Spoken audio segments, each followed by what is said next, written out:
All right, there we go. So again, if you are here for critical business updates for business owners every other Wednesday for Eastern Colorado, you are in the right place. Welcome to the call today, 3 p.m. every other Wednesday. Let's go to our first slide.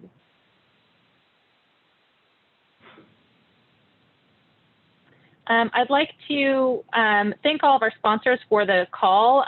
We've got Grow, Seco, Ogallala Commons, East Colorado SBDC. Hi, I'm Lisa Hudson, Director of EastCo. We've also got John Whitler on the call today, as well as Jamie Belbach. We are the hosts for today. John, just give a wave. All right, and Jamie, if you want to say hey, hi.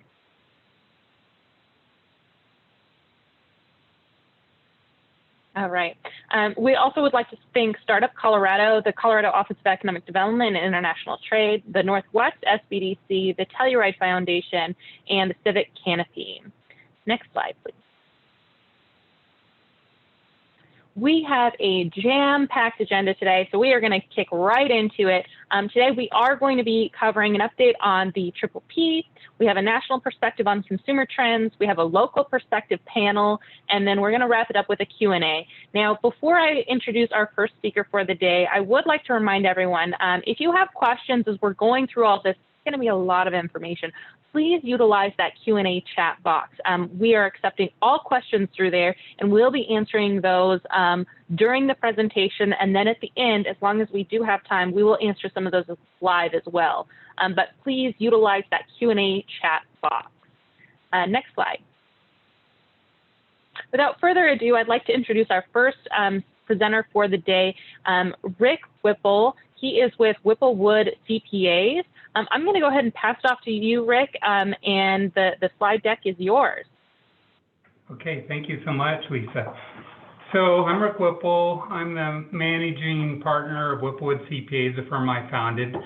And we've been deep into the PPP loan program since it started back on April 3rd. And originally it was funded with $329 billion. And the government had to fund another $320 billion in late April. The caution on this program is that it is continually changing, and we have, it's a little bit like following a tiger and holding on to its tail, but every day we get new guidance and new changes. We expect more changes to come. There is I think most people on this call probably pretty familiar with the basic provisions. I would consider that if you have not applied for a PPP loan, you have a matter of 2 days to do it. Most banks are saying right now that you have until June 26th to make an application. So if we could have the next slide.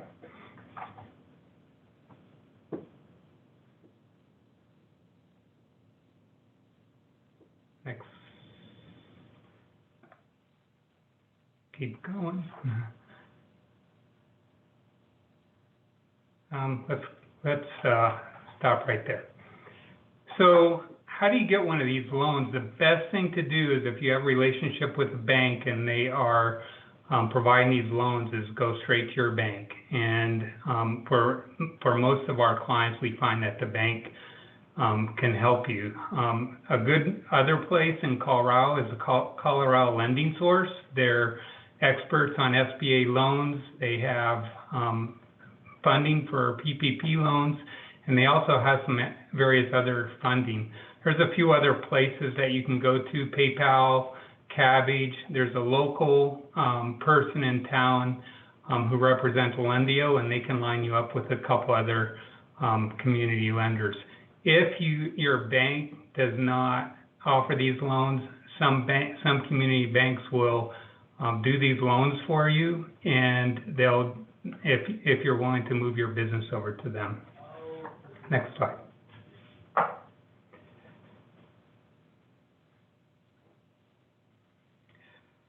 So what's coming up is for most people is that we're going to have a forgiveness process that we're going to have to go through with our banks.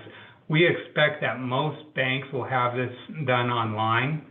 I hear through the grapevine, don't quote me on this, but most banks there are hundreds and hundreds of thousands of loans out there that are going to need to be forgiven, and there is potentially a simplification coming our way. An example might be that for loans under $250,000, they would be automatically forgiven. So stay tuned on that. Right now there is a long form, which is fairly complicated to fill out, and there's also a short form with the SBA that if you're self-employed and you don't have a full-time equivalent reduction or a wage reduction, you can use that form. Next slide. So to give forgiveness, what we just had in the latest act that just happened a couple weeks ago is you can use wages up to 60% of the forgiveness. In the past, it was 75%, and in addition, you can use other expenses. So for example, you can use rent, interest on pre-existing loans, utilities for forgiveness. Your wages can be higher than 60%.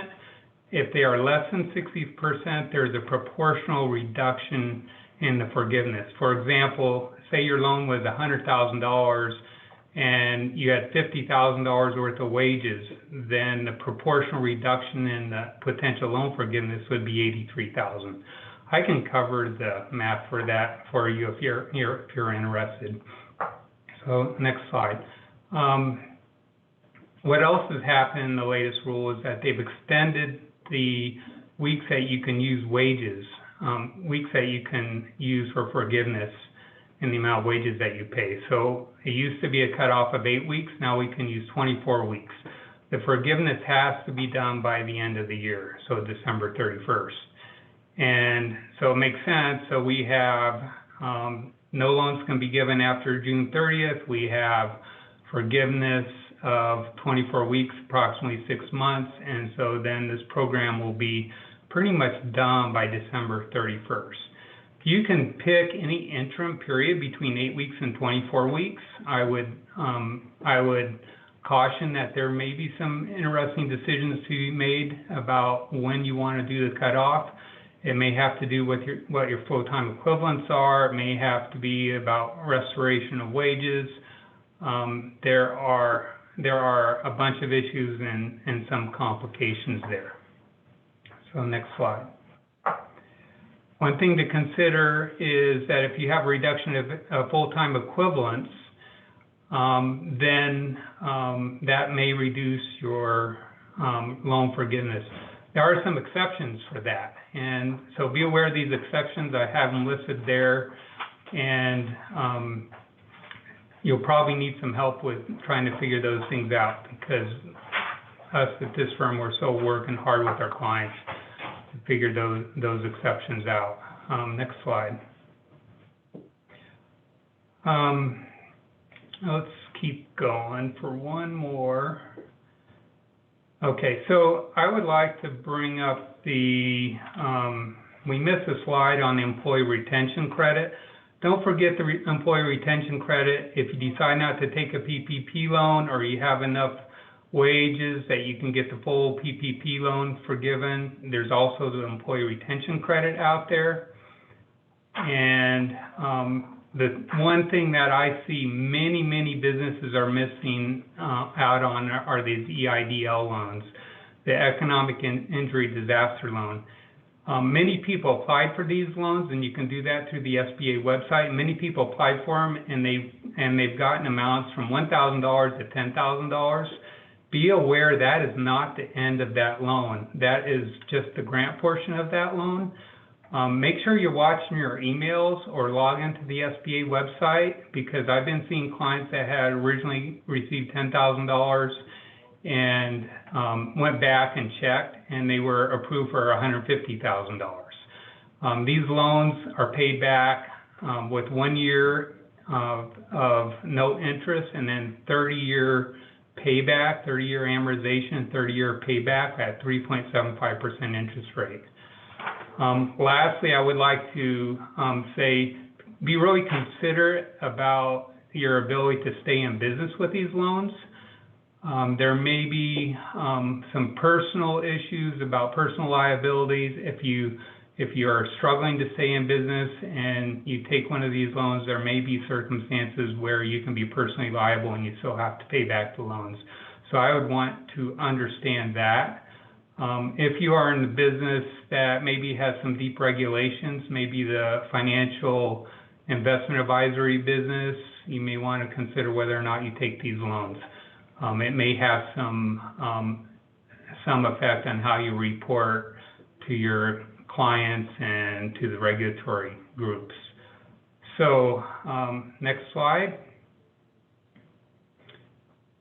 We did the employee retention credit. Go ahead, next slide.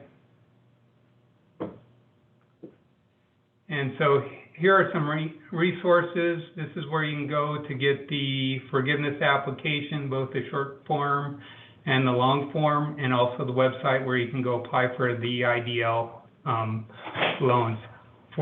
Make sure that you apply for these loans. The EIDL is very simple to apply for. You can, it takes 5 or 10 minutes at the most to apply for these loans, and there's huge benefits for the businesses out there. And so that's it. We'll put these slides on our website, so at least you can get to the links very easily. If you have any other further questions, feel free to use the question and answers, and I'll try to answer the questions. And also feel free to email me or call me. I'll do what I can to answer any other questions. So thanks, and appreciate the time. Thank you so much, Rick, for joining us. We're going to go right into our next presenter. And to introduce our next one, I'm going to bring John Whitler from Ogallala Commons to introduce our national speaker. And if you do have Q&A, make sure to use that box. All right, thanks, Lisa. Well, as we watched the consequences of the current pandemic ripple or cascade across the nation and the world, and watched how our lives were changing, one of the things that we really wanted to do was reach out and get a perspective from a national level of what these changes might mean and what different consumer trends were. And so we reached out and we asked Matt Wagner to speak to us today to kind of just share some of the information that they've found. So Matt is the VP of Revitalization Programs for Main Street America, and we're just going to go ahead and hear what he has to say at this point.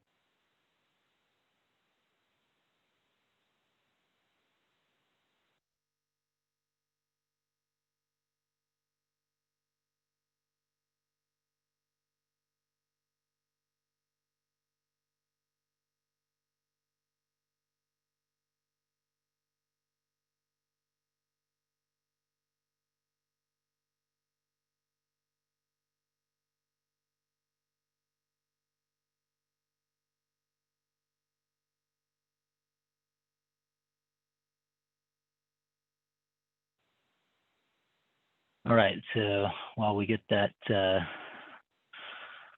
going, I wanted to just go ahead and talk about a couple of the things that led us to reach out to Matt as we look at these different trends that come up.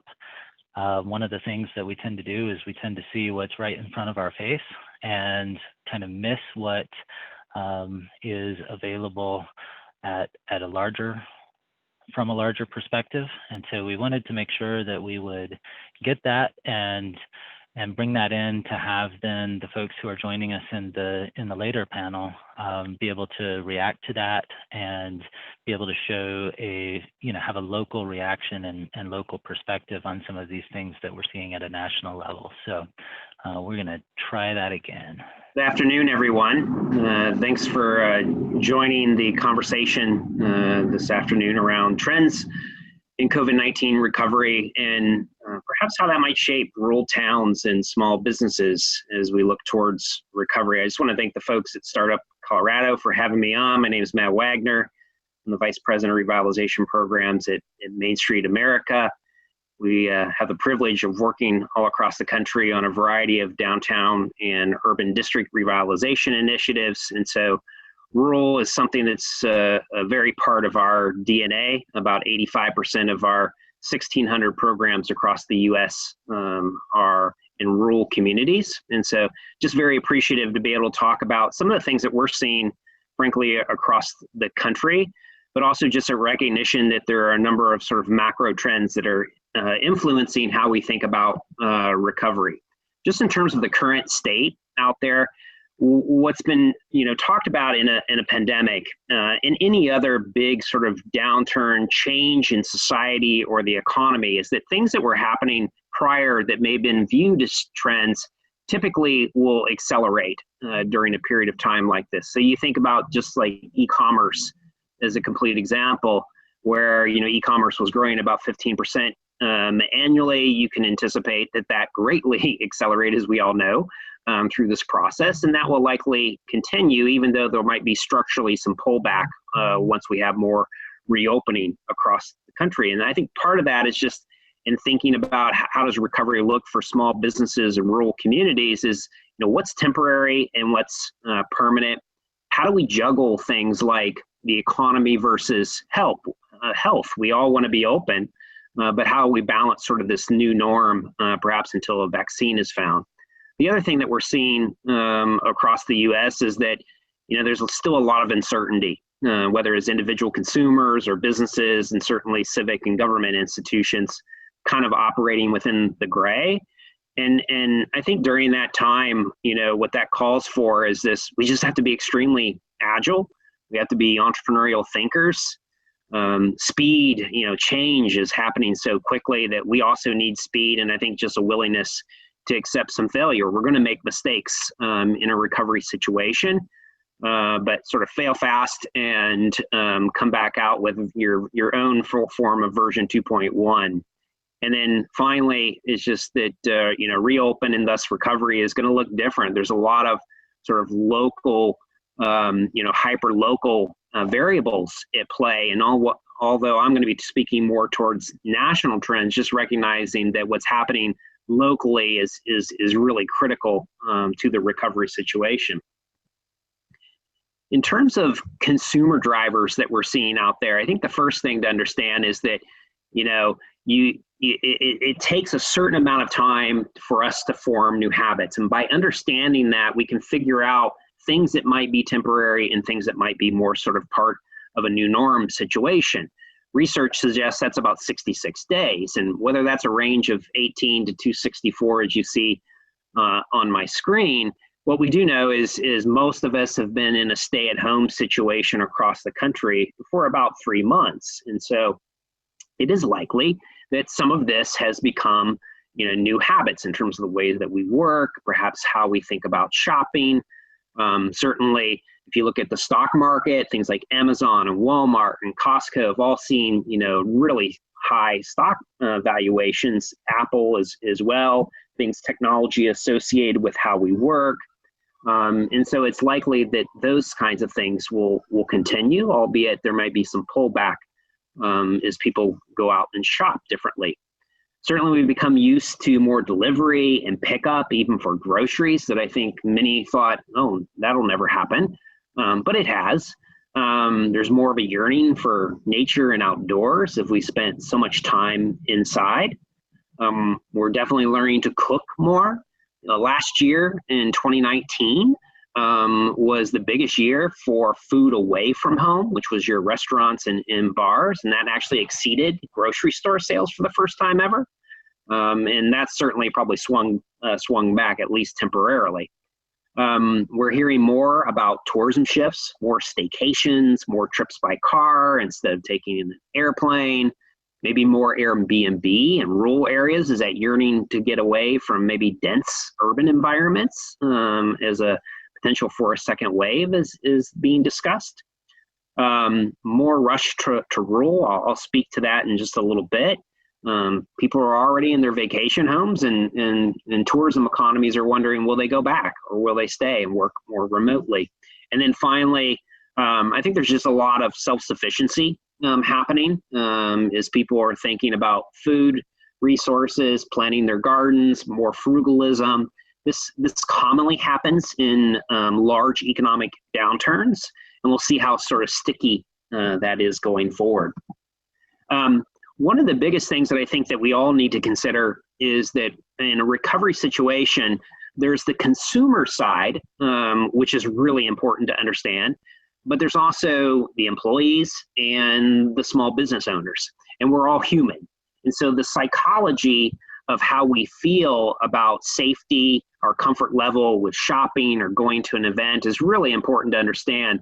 So I'm just sharing with you some survey work that was done by the Washington Post and the University of Maryland, only to suggest that there are lots of differences. There are differences depending upon where you live. There are differences depending upon the type of shopping. And so it's really important from a consumer perspective, as a small business owner, to understand that particular dynamic as it relates to your particular business and your customer groups. Relative to economic drivers out there, I think some of the things that we need to be considerate of relative to trends and how they'll impact our businesses and our communities, again, especially in rural economies, is the amount of productivity gains that have happened by working at home. You know, it's up nearly 25%. And what that suggests is that, and what we certainly see in the media from some of the larger corporations, is that remote work is likely here to stay. This too was a trend prior to COVID, and certainly is one that has accelerated, as we all see, but likely to continue to make up a dramatic portion of the overall workforce. And so I think we need to think about, what does that mean from a rural economy standpoint? We know that there'll be less business travel. And so if that's a part of your local economy, depending upon that, that's certainly going to be something that hurts. Rural and small town home searches are up 115% since March, according to Redfin. And so again, I think this is in line with the potential that we're seeing out there for remote workers, people wanting to perhaps get away from large urban density areas and to think about rural lifestyles that reflect, you know, recreation and outdoors, quality of life, that sort of thing. Consumerism definitely has taken a hit. There's been a lot of mass layoffs, as we know. We'll see how many of those come back. Let's hold our fingers crossed for sure. And we're also just hoarding cash. And so even in a recovery situation, you have to think about the economic aspect. So there's a human psyche element to this, but then there's also an economic element to that, and how much spending beyond basic needs will people feel comfortable with. What we've seen, and what is a continuation of last year, has been more consolidation, more closures, as e-commerce has really taken a bite out of national retailers, especially those in the apparel, footwear, and department stores. Those are probably the three critical areas. You know, prior to that, it was electronics, books, although books are making a swing back for independent booksellers. But you can see just in terms of where sales have sort of cratered during this time period, whereas e-commerce was still ticking up. I think for, you know, one of the shining stars has been in the small scale production. So if you're familiar with that particular industry sector, these are your artisans, your makers, your people your breweries, your distilleries, might be small food crafters, etc. Etsy is the online platform that we can at least see in an e-commerce capability.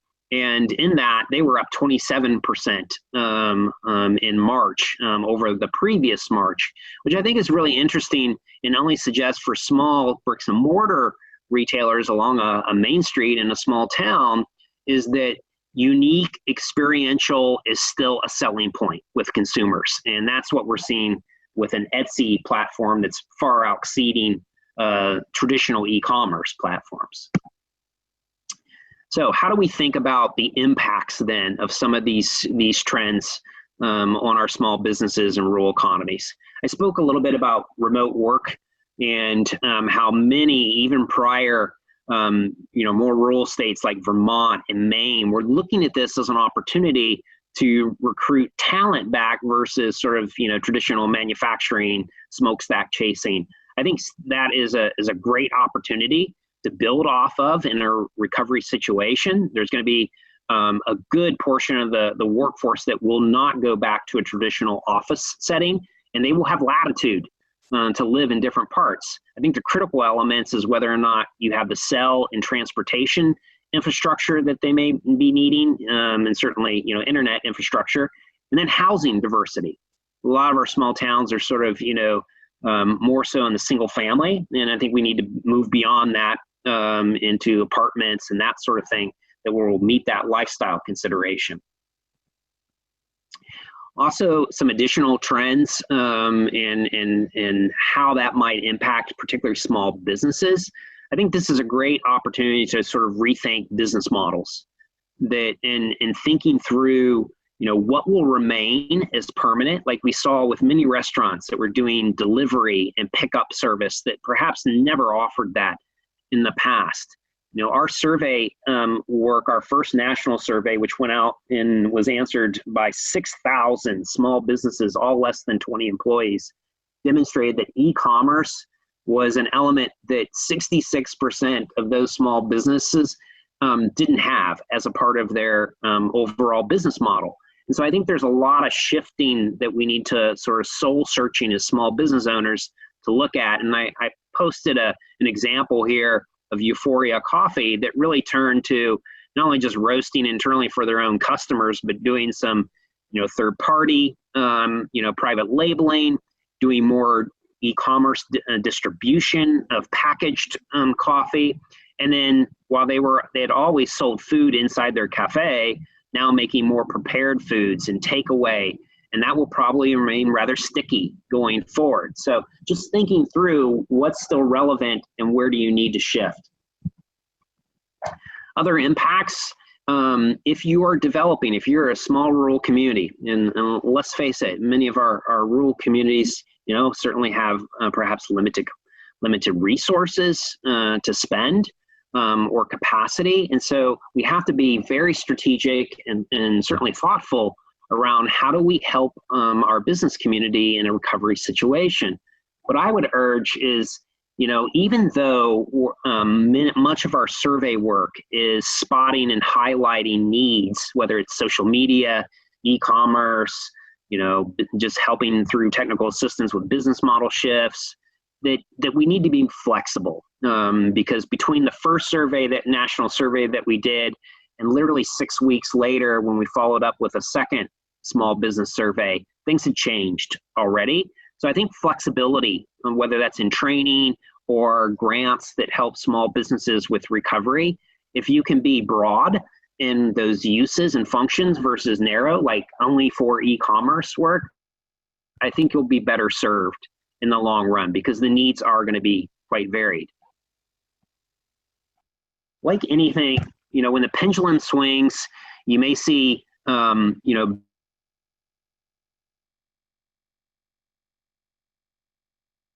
writers, the fax machines, the Xerox, to now everything is on your phone. Things change. There are disruptions that make change in how we think about products and services. And so on the flip side, that also can invoke new opportunities. And so I'm throwing out, hedging my bets on some additional opportunities that we might want to think about for our own small businesses. I think certainly health and fitness has grown dramatically during this time period. People are more reflective of their immune systems, of going outside, and because they're not going to work or maybe not shopping as much and doing more recreation, either in the home or outside the home, that this is a great opportunity. Bike sales, frankly, are through the roof right now. There's a shortage, a backlog in terms of demand for bikes, just by way of example. And so whether it's home tech equipment or accessories or just things related to health and fitness, I think that's going to be a strong indicator going forward. Same thing for small scale production. As I mentioned with the Etsy sales forecast, this has been a growing portion of main streets across the country. Small scale producers that have a retail component, but are also producing and shipping out the back door to other businesses or consumers across the country through e-commerce. And as we're faced with perhaps many restaurant closures, being hard impacted here. You know, with kitchen equipment being in a premium commercial kitchen equipment, this may be an opportunity to backfill with food, you know, small scale food producers. Same thing with like home garden, natural organics, the do-it-yourselfer. I tried to buy some seeds to plant my own garden, and I was amazed at how long it took to find and have delivered some seeds for my garden. So I think this is another fast growing and will be one that sticks with us. Other opportunities, transitions within restaurants. Not a total transition. Again, think locally, think about your own needs and what's happening there. But the need to maintain delivery or pickup, I think that's a key question, and how sticky that will remain. Evaluate growth opportunities, perhaps with more prepared foods, people, you know, not comfortable dining indoors. Now, if you have the opportunity for outdoor dining, bar service, you know, work with your local towns on that. We're seeing that is an expanded trend across the country. Home improvement, you know, if you've been working from your home for any time period, you start to notice things that maybe aren't working as well, things that need to get repaired, other ways to work around the kitchen. So I think just in terms of like home decor, home cooking, anything for the home, I think is going to be a big driver. Same thing relative to our workspace now within our homes, from desk chairs, lighting, home technology. And then finally, is what I'm starting to hear it formalize around the casualization of apparel. Only that it's somewhere between how you wake up in the morning and jump on a Zoom call to maybe business attire, somewhere in between. But I think there's going to be a desire and need for a little bit upgrade from the jump out of bed and jump on a Zoom conference call or a webinar. So I've coined it the Zoom attire. We'll see if that has some relevancy going forward, but certainly apparel, but in a new kind of way, will likely be there as well. And just sort of, you know, concluding on some of the impacts, I think there's going to be need for more transparency for small business owners and their property owners in a recovery situation, maybe less standard leases, more percent sales agreements, or working more open book. So it's a win-win situation. The last thing that we want to see is small businesses having to get forced out because we weren't able to build in a good lease agreement that reflects the needs on both parties. Probably a need to revision some office space. If traditional office space is going up in vacancy, how do we rethink those uses as communities, as rural communities? And then finally, what research has demonstrated is that after any great recession, there's been generally a lag, but certainly an uptick in rates of entrepreneurship. And with 40 million plus, you know, unemployed, far exceeding, you know, obviously what happened during the Great Recession, you know, we're probably looking at a pretty sizable pipeline coming of folks that are thinking about entrepreneurial endeavors. And so how, as communities, we build support systems or regional support systems for that, I think will be really critical. And then as well as just thinking about our existing businesses as being new entrepreneurs and thinking about their business models. So I'll conclude with two final slides, one for small businesses and one for communities. But as small businesses, what can you be doing now? I think first and foremost is just understanding your customers. Call that customer interface. You know, what is their psyche? What are they most comfortable with relative to shopping? When will they be more comfortable? What might make them more comfortable from a safety protocol perspective? And while there are lots of sort of, you know, other surveys that are being done in different states and localities, I think it's important for a small business owner to understand their own particular customers, because that can vary quite a bit. And then use that information to better understand any kinds of sort of shifts you may need to make from a business perspective. Certainly understand any local and state reopening guidelines, but I'd also encourage folks to reference industry guidelines. I've been very impressed with whether it's, you know, restaurant associations to salons and barbershop associations, fitness centers, and they've all have really done a well job, I think, of really understanding the unique needs of different businesses and then developing guidelines that that sort of add on to, our local and state reopening guidelines. I'd also take this time to re-examine your business model. First, around just how do you operate, and has that shifted? Your current products and services, are there things where you're spotting new opportunities that you might be able to add things on? And then, just understanding what's temporary, things that you were doing like delivery perhaps, or pickup service, and does that need to stay? What changes are going to be permanent as part of your business model? Certainly seek out assistance in helping to think that through, perhaps from your local or regional small business development center. They have been benefactors of a great deal of funding from the CARES Act from the federal government. And so they're looking and certainly wanting to help as many small businesses as possible. And frankly, it's nice that, they'll have more resources to be able to do that. So leverage that, take advantage of it where you can. The ability to execute is really key here. And, certainly the issues in a recovery is that, many small businesses may not have the cash flow, the income statement, balance sheets necessary to go out and find, funding for this. So I think we have to become more knowledgeable about alternative funding tools. The CDFIs just got another $10 billion from the feds. And so that'll be great news, especially for rural CDFIs. FinTech, which are your sort of technology base, your Quicken, that sort of thing, Shopify, USDA, that can be a great federal partner perhaps on this, and then just other sort of Kiva, other crowdfunding platforms. And then finally, just to leave you with, be entrepreneurial, thoughtful and strategic, but at the same time, recognize that you're going to have to be nimble, have some agility, fail fast as necessary.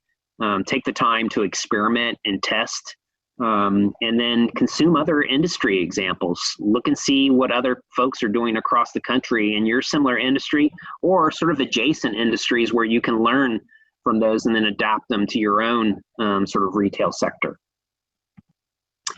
And then just to conclude for rural communities, I think this is a great time where, in a reopen situation, that we're finding across the country, it's definitely not like just, the lights went off and you're turning them back on. Things have fundamentally shifted, at least in the near to short term. And so that's going to take some new strategies, some better ways to approach the work that we do. If you're interested in more resources that you think might align to your organization, I hope that you'll look at what we call our Main Street Forward resources. You can find those at www.mainstreet.org. There's a guide on there about planning for recovery that's really geared towards organizations, government institutions, I'm sure, can also use this, that really just highlight the comprehensive nature of the work that we do, and the need to be thoughtful and strategic with the resources and capacity at hand. I put my contact information here. Feel free to reach out with any questions at a later point that you might have, but certainly, again, want to thank you for your time this afternoon, and thank the folks at Startup Colorado for having me here today. Thanks. All right. And on behalf of all of us, I want to extend a thanks to Matt for putting all of that together for us, and call out just a couple of things. Certainly, our organization has been interested for some time in the challenges surrounding housing in our rural communities, and the opportunities that remote work has. As Matt mentioned, that's really been trending up for a while, and now that's just accelerated. So we're pretty interested in that. And then I think even, we've begun to see some of the indicators that would show us that entrepreneurship is, that bump that he referenced in entrepreneurship is something that we're getting ready to experience. And so we're very, very interested in that and what it takes for our communities to really build an ecosystem that supports that. And then Matt mentioned the decline in consumerism, and I think kind of referenced what I might call an increase in localism. And so those two things kind of bring us to this next part of our call today, entrepreneurship and the rise in localism. I think that it's then certainly my favorite part of our calls to hear from local entrepreneurs about what they're doing, about how they're viewing everything that's going on around them. So we've invited 3 different entrepreneurs to join us today.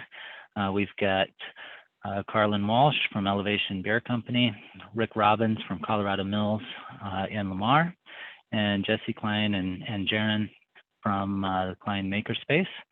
And so I'm gonna welcome them, and we're gonna just jump straight to hearing from them. I think I'm gonna ask Jesse if you would lead us off in this portion and just introduce yourself, introduce your business. How long have you been in business? You know, kind of your initial reactions to what we heard from Matt there. All right. Hello, I'm Jesse Klein, and this is Jaron Hinckley. Can you guys see me and hear us okay and stuff like that?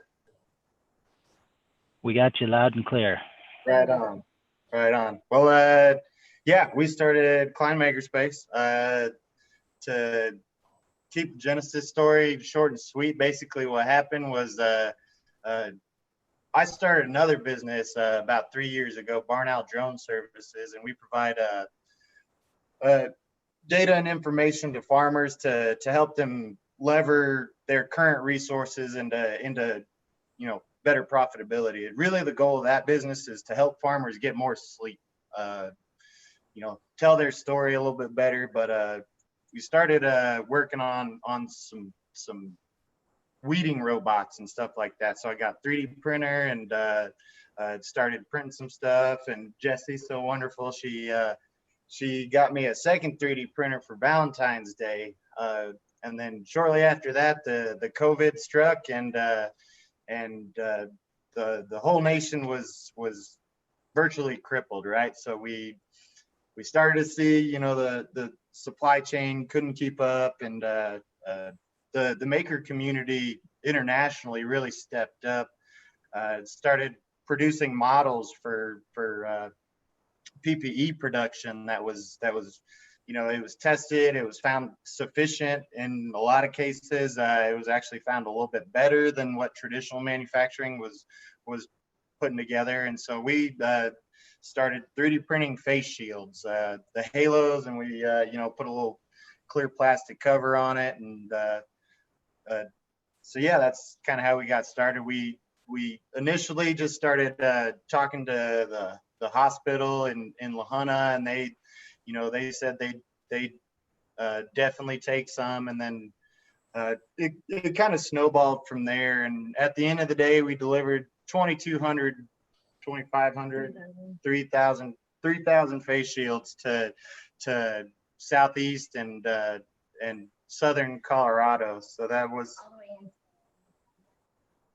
yeah, we wanted to focus on rural America because we saw that all the resources were being directed to urban areas, and I mean, not to sound crass, I suppose, but yeah, nobody was going to think about us in little old La Junta and little old Lamar and Holly, and yeah, we just wanted to make a difference. Awesome. Well, thank you, and thanks for joining us today. Carlin, I want to jump over to you next and have you introduce your business and tell us a little bit about what you've been seeing through this time. Okay. Hi, everyone. I'm Carlin Walsh. Can everybody hear me? Yes. Okay. All right. My name is Carlin Walsh. I am the owner of Elevation Beer Company in Poncha Springs. For those of you who do not know, Poncha is the third municipality of Chaffee County next to Salida and Buena Vista. Elevation distributes beer in Colorado, Wyoming, and Utah. We also operate a tasting room here in Poncha Springs. Additionally, I am a board member of the Chaffee County Economic Development Corporation and part of the Economic Recovery Task Force commissioned by the county commissioners. So what am I seeing? From a business standpoint in general, this county is starting to rebound pretty strongly. It's impressive how well we have rebounded in general. We're certainly not there yet. We're not back to 100% capacity yet, but we're getting there. Our tasting room is probably operating at about 90% of what it was. Our business in general, because restaurants are closed so widely across the state, or such they're limited in their business capacity. Our draft business is probably about 10% of what it normally is, but our packaged beer sales continue to be pretty strong.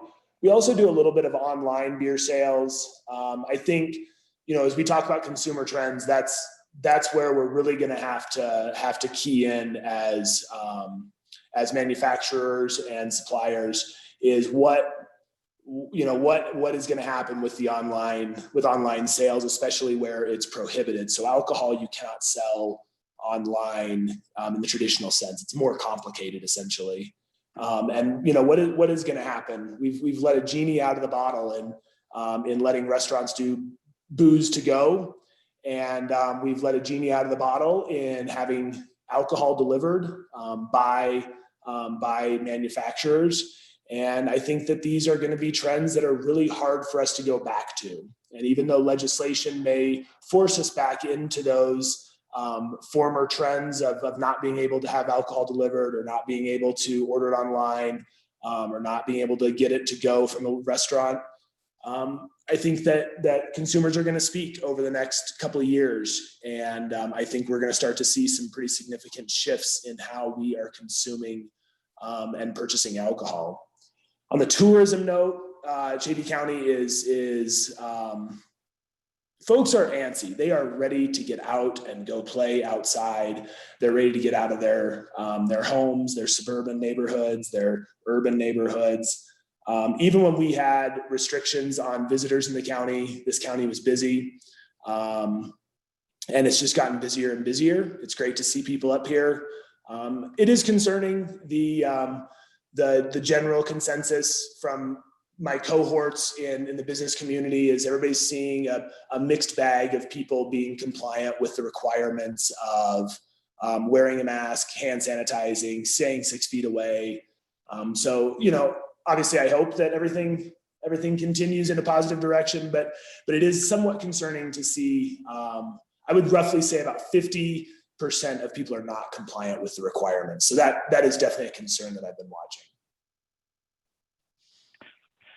Thanks. I appreciate that. Rick, let's go ahead and hear from you. And I'm interested as well. We had the benefit of hearing a little bit from Carlin with multiple hats, and I know that you wear multiple hats in your community as well. And so I just open it up to, tell us a little bit about Colorado Mills and what you guys are doing, what you're seeing. I know some of the things that Matt called out in, I think he referred to it as self-sufficiency. But as people are interested in what's going into their food, how does that affect you guys? And what are you seeing in consumer trends, and how do you see it affecting Lamar? Well, thank you. For those of you that don't know, we're an oilseed processor producing food grade cooking oil along with livestock feeds. And the livestock side of it probably hasn't missed a beat from the pandemic. It continues to move on. The drought, we're starting to get a little bit of rain, but to shut that down for the summer, we need a lot more. On the oil side, we did see some shift. A lot of our distributors that were delivering to restaurants, of course, almost came to a screeching halt. So, but the other side of that, what we supply to the snack food companies, they kind of geared up because everybody was taking any packaged goods right off the shelf. So it kind of balanced a little bit. It's starting to pick up now again on the retail side.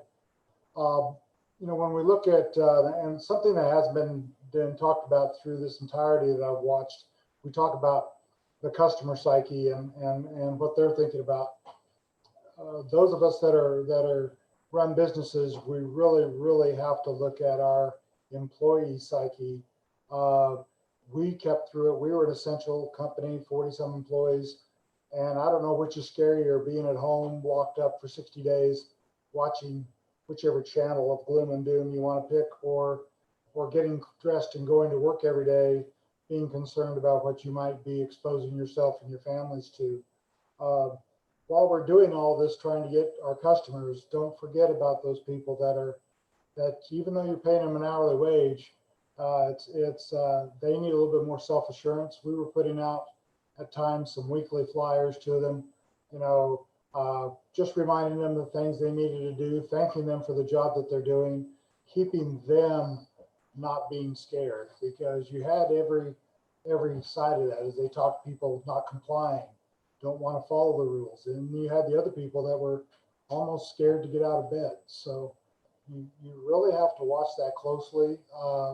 Watch your employees, talk to them, make sure that they can be open with you. What we're seeing out there, we're probably going to be doing more e-commerce. We have expanded into some skincare products that we've been talking about e-commerce. We do have a social media person on staff we enacted that before the pandemic, but that spot has probably increased in prominence as to what it's going to be. I just think that certain different things like truckers, now truckers stay in their trucks from the time they arrive to our facility to the time they leave. That's probably going to stay. That's probably not going to go away. But overall, our communities are starting to interact better and feel better about it. But still, once again, really pay attention and care about your employee. Yeah, and thank you for that. I think that's a very important thing. There is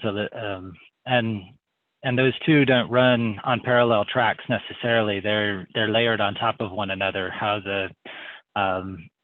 the community member feels, how the customer feels, as well as the employee, and it's important to look at those together. Really quick, I think, looking at the time, what I'd like to do is ask each of you guys to pick, if you had to pick one bright spot or one thing that you're really optimistic about, or that gives you some optimism as we are entering this, as it pertains to consumer trends. Share with us just one thing that you think is a bright spot or should be encouragement to all of us as we look forward.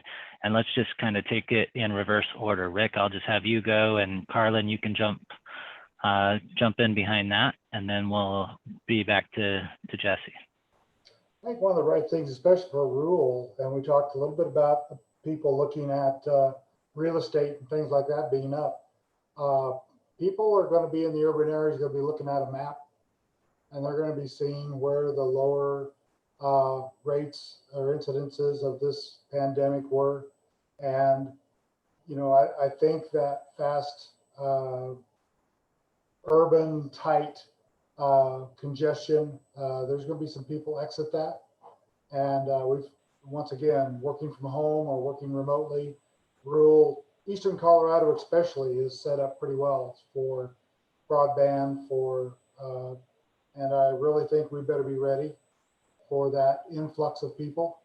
And the good thing of that is we're going to have more people. The bad thing of that is there's some of those city ideas might be heading our way. All right, thanks, Rick. How about Carlin?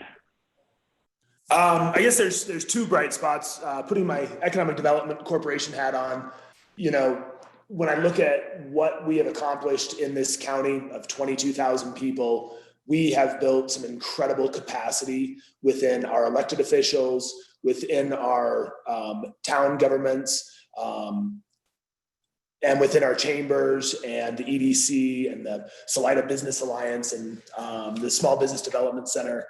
The capacity to deal with difficult situations has really been further developed through this whole situation. So this is not the last disaster that we will ever experience. We all know that. And it will happen again, we don't know what that will be, but it will certainly happen again. And this experience has developed so much capacity within all of us. I think it's really encouraging. On the elevation side, the bright spot for me is that we were shut down. We were down, our tasting room was shut down, draft beer was shut down. We were still selling canned beer. We went down from 25 people down to 2 people So we were able to still package beer, but it allowed my business partner and myself to take a step back and really consider what our business model is. Martin Luther has the famous saying, "I have so much to do, I shall spend the next 3 hours in prayer." And that has been the mentality that we've taken, is how can we just take the next couple of months and just breathe and really evaluate the whole situation in an honest and meaningful way, and then reemerge and pivot the business how we need to. Great, thanks. Jesse and Jaron, closing thoughts in a minute or so? Like you referenced earlier, a lot of people are at home and they're doing do-it-yourself projects.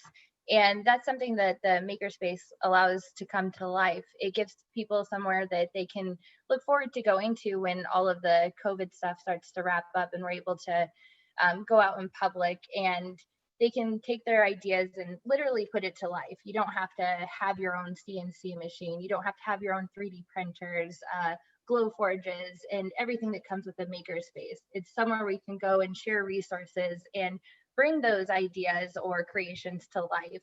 So we're looking at it kind of like something that gives hope to the community, something that brings everyone together when this is all over, and then gives some little bit of life to the downtown of our La Junta area.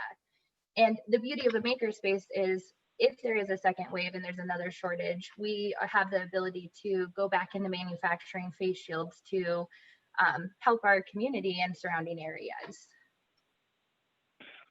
Excellent, thanks.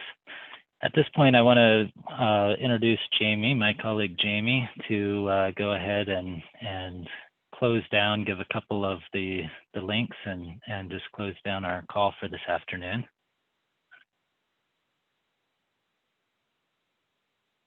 Maybe. Thank you all for attending. There you are. I'd like you to know, from today's presentation, you can download our slides at eastcoloradosbdc.com disaster relief. For more business resources, visit coloradosbdc.org.covid.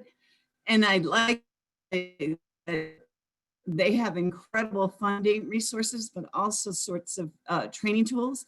And you can sign up with our 15 different SBDC centers for free consulting, and we can also pair you with finance opportunities. And for further resources for entrepreneurs, visit startupcolorado.org. Next slide. And if you still have questions, you can go to Startup Colorado at colorado.edu and ask them. And Choose Colorado YouTube channel offers this recorded session as well as all the previously disaster recorded sessions. There was great sessions on Main Street America and trends from a week ago. So please see that. Next slide. So if you still have questions, please visit the various podcasts that are on this slide. And also we will have our next call on Wednesday, the 8th. It will be Western Slope at 1 p.m. and Eastern Slope call at 3 p.m. And please subscribe to startupcolorado.org/podcast. And thank you again for joining us.